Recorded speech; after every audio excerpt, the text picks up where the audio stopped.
महादेव, जय गुरु जी, शुक्राना गुरु जी, अनंतम अनंतम शुक्राना।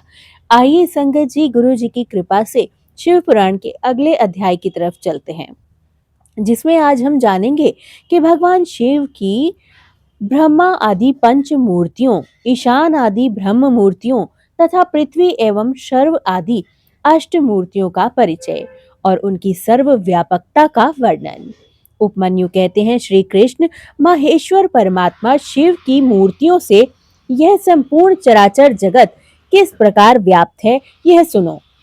ब्रह्मा, विष्णु, रुद्र, महेशान तथा सदाशिव, ये उन परमेश्वर की 5 मूर्तियां जाननी चाहिए, जिनसे यह संपूर्ण विश्व विस्तार को प्राप्त होता है। इनके सिवा और भी उनके 5 शरीर हैं, जिन्हें पंच ब्रह्म मंत्र कहते हैं। इस जगत में कोई भी ऐसी वस्तु नहीं है जो उन मूर्तियों से व्याप्त ना हो। ईशान पुरुष, अघोर, वामदेव और सधोजात, ये महादेव जी की विख्यात 5 ब्रह्म मूर्तियां हैं। इनमें से जो ईशान नामक उनकी आदि श्रेष्ठतम मूर्ति है, वह प्रकृति के साक्षात भोक्ता क्षेत्रज्ञ को व्याप्त करके स्थित है। मूर्तिमान प्रभु शिव की जो तत्पुरुष नामक मूर्ति है, वह गुणों के आश्रय रूप भोग्य अव्यक्त प्रकृति में अधिष्ठित है। पिनाक पाणी माहेश्वर जी जो अत्यंत पूजित अघोर नामक मूर्ति है, वह धर्म आदि 8 अंगों से युक्त बुद्धि तत्व को अपना अधिष्ठान बताती है। विधाता महादेव की वामदेव नामक मूर्ति को आगम वेत्ता विद्वान अहंकारी की अधिष्ठात्री बताते हैं। बुद्धिमान पुरुष अमित तेजस्वी शिव की सधोजात नामक मूर्ति को मन की अधिष्ठात्री कहते हैं।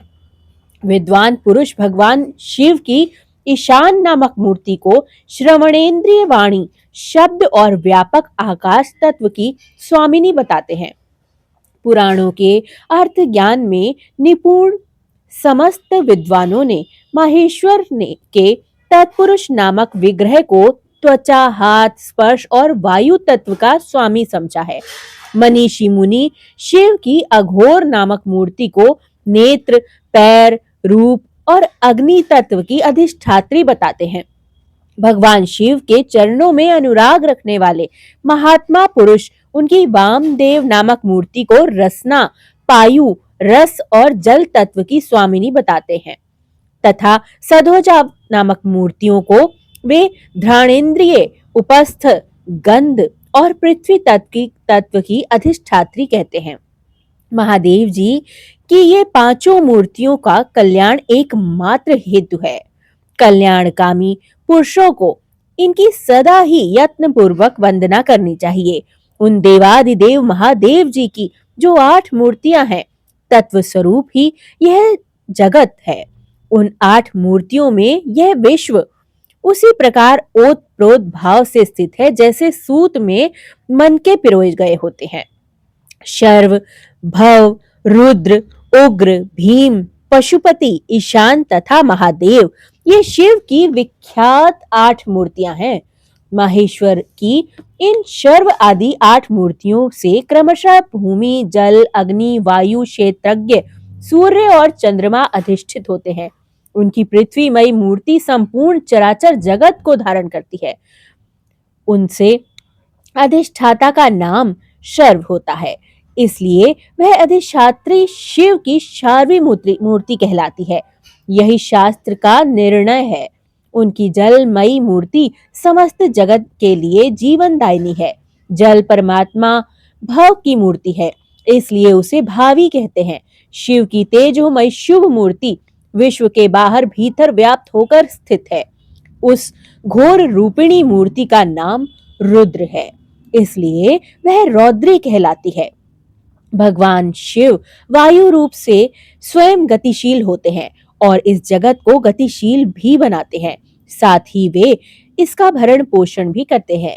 वायु भगवान उग्र की मूर्ति है, इसलिए साधु पुरुष इसे औग्री कहते हैं। भगवान भीम की आकाश रूपिणी मूर्ति सबको अवकाश देने वाली है, सर्वव्यापिनी तथा भूत समुदाय की भेदिका है। वह भीम नाम से प्रसिद्ध है, अतः इसे भैमी मूर्ति कहते हैं। संपूर्ण नेत्रों में निवास करने वाली तथा संपूर्ण आत्माओं की अधिष्ठात्री शिव मूर्ति को पशुपति मूर्ति समझना चाहिए। वह पशुओं के पाशों का उच्छेदन करने वाली है। माहेश्वर की जो ईशान नामक मूर्ति है, वही दिवाकर सूर्य नामक धारण करके संपूर्ण जगत को प्रकाशमान करती हुई आकाश में विचरती है, जिनकी किरणों में अमृत भरा है और जो संपूर्ण विश्व को उस अमृत से आप्यायित करते हुए वे चंद्रदेव भगवान शिव के महादेव नामक विग्रह करती है, अतः उन्हें महादेव मूर्ति कहते हैं। यह जो आठवीं मूर्ति है, वह परमात्मा शिव का साक्षात स्वरूप है तथा अन्य सब मूर्तियों में व्याप्त है, इसलिए यह संपूर्ण विश्व शिव रूप ही है। जैसे वृक्ष की जड़ सींचने से उसकी शाखाएं पुष्ट होती हैं, उसी प्रकार भगवान शिव की पूजा अर्चना करने से सभी स्वरूपों भूत जगत का पोषण होता है। इसलिए सबको अभय दान देना, सब पर अनुग्रह करना और सबका उपकार करना, यह शिव का आराधन माना जाता है। जैसे इस जगत में अपने पुत्र पौत्र आदि के प्रसन्न रहने से पिता पितामह आदि को प्रसन्नता होती है, उसी प्रकार संपूर्ण जगत की प्रसन्नता से भगवान शंकर प्रसन्न होते हैं। यदि किसी भी देहदारी को दंड दिया जाता है तो उसे उसके द्वारा अष्टमूर्तिधारी शिव का ही अनिष्ट करना माना जाता है, इसमें संशय नहीं है। 8 मूर्तियों के रूप में संपूर्ण विश्व को व्याप्त करके स्थित हुए भगवान शिव का तुम सब प्रकार से भजन करो हो, क्योंकि रुद्र देव सबके परम कारण है। हर हर महादेव। जय गुरु जी। शुक्राना गुरु जी। अनंतम अनंतम शुक्राना। संगत जी, अध्याय को बेहद ध्यान पूर्वक सुनिएगा और जो भी भूल त्रुटि हो जाए मुझे क्षमा कीजिएगा। और गुरुजी संपूर्ण पाठ को पढ़ने और सुनने वालों का कल्याण आप निश्चय ही कीजिएगा और सर्वदा भला कीजिए। जय गुरुजी। शुक्राना गुरुजी। अनंतम अनंतम शुक्राना।